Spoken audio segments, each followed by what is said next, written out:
You were never supposed to exist. For most of Earth's history, extinction was the rule. More than 99% of all species disappeared, and humans came terrifyingly close to joining them. Genetic evidence suggests our ancestors may have once fallen to a population small enough to fit inside a single stadium. One colder winter, one failed migration, one volcanic eruption slightly worse than it already was, and nobody alive today would exist.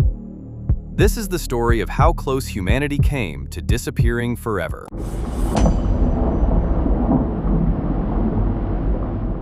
"74,000 years ago, Mount Toba erupts in modern-day Indonesia. Not a normal eruption, a super eruption.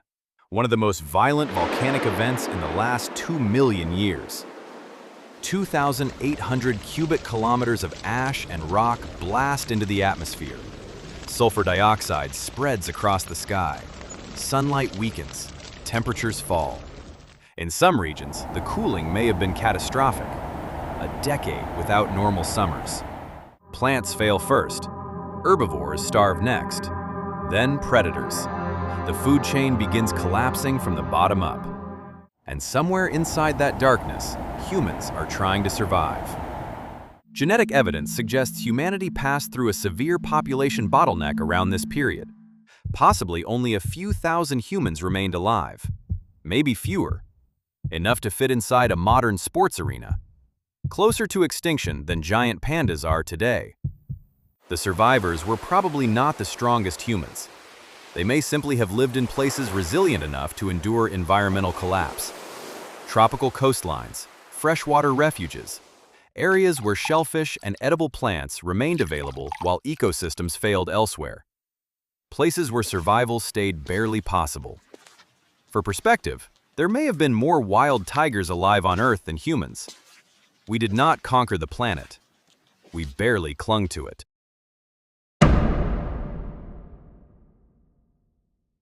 For most of human existence, the dark belonged to something else. Humans are strangely fragile animals. Weak bite force, poor night vision, no claws, no armor. After sunset, we become almost blind compared to the predators around us. A human alone on the prehistoric savanna was not a hunter. It was food. In South Africa, archaeologists discovered the skull of a young hominin child inside Swartkran's cave. 2 puncture marks pierced the skull, perfect spacing for leopard canines. The child was around 6 years old. The predator ate the brain first. This was not unusual. For millions of years, big cats hunted human ancestors. So did crocodiles, hyenas, massive birds of prey. At night, early humans likely huddled near fires, not for comfort, but because darkness meant death. And even fire was unreliable. Rain extinguished it. Fuel ran out. Travel meant exposure. Imagine crossing open grassland, carrying children while predators track movement through tall grass. Imagine entering a cave during winter and realizing something inside the darkness is breathing too. Then humans begin leaving Africa, and the predators become even larger.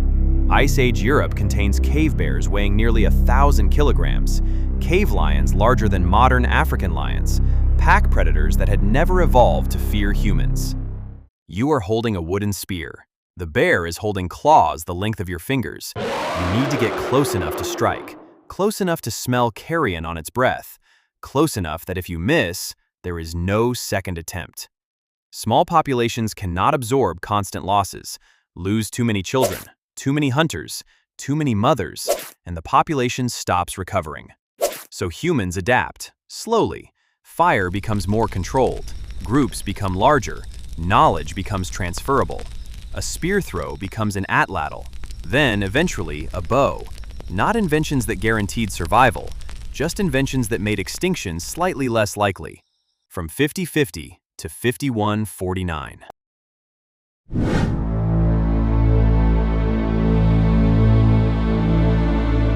Around 60,000 years ago, a small group of humans reaches the southern edge of the Red Sea. Ahead of them, the Bab el-Mandeb Strait. Today, the crossing is enormous, but Ice Age sea levels are lower. The route may have narrowed enough for primitive rafts, possibly crossed in stages, possibly during an unusually calm climate window.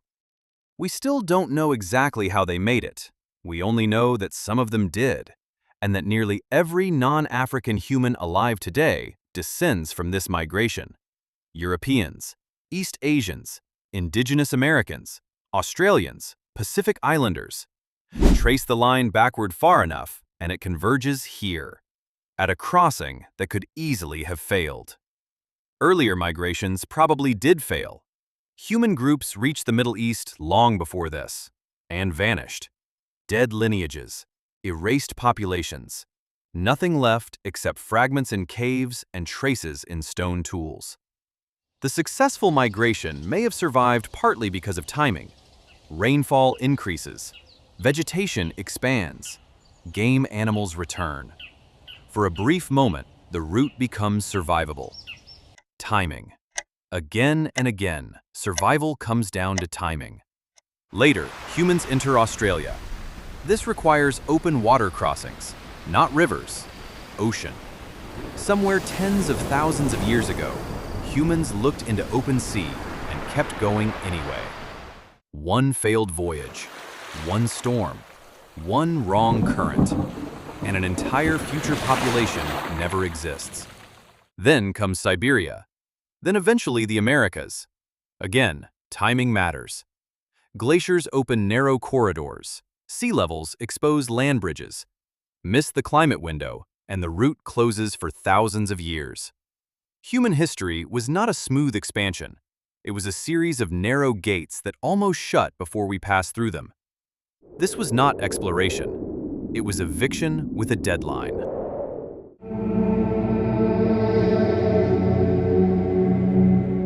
In 2023, a genetic study proposed something extraordinary.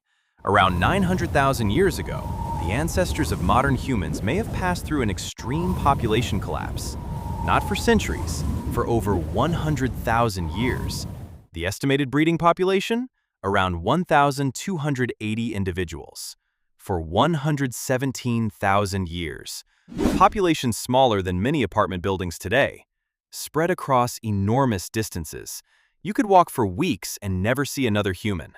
Imagine drought lasting generations, lakes disappearing, vegetation collapsing, animals migrating away from entire regions. Climate records from Africa suggest repeated environmental instability during this period. Long drought cycles, violently shifting temperatures, shrinking habitable zones. And every environmental shock creates the same equation. Humans need water. Animals need water. Predators know where water is. So every remaining river becomes a trap. Most groups disappear quietly. One failed hunting season, one epidemic, one dry decade too many. And over thousands of generations, the population barely holds. Not growing, not thriving, just surviving. The fossil record from this period becomes strangely sparse, almost as if humanity faded to the edge of visibility. And yet the chain does not break. Some groups survive long enough to pass on language, tool-making, fire, memory. A 1% survival advantage, compounded across thousands of generations. That was enough. Eventually, every human alive today descends from those survivors. Not because they were destined to survive, but because they did.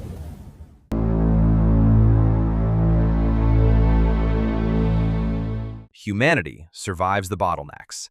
But the planet never becomes safe. Ice ages continue, drought cycles continue, entire populations vanish from the genetic record. Then comes the last glacial maximum, around 26,000 years ago. Much of the northern hemisphere becomes brutally cold. Ice sheets expand across continents, temperatures plunge, entire landscapes become uninhabitable. And this is where humans begin changing faster.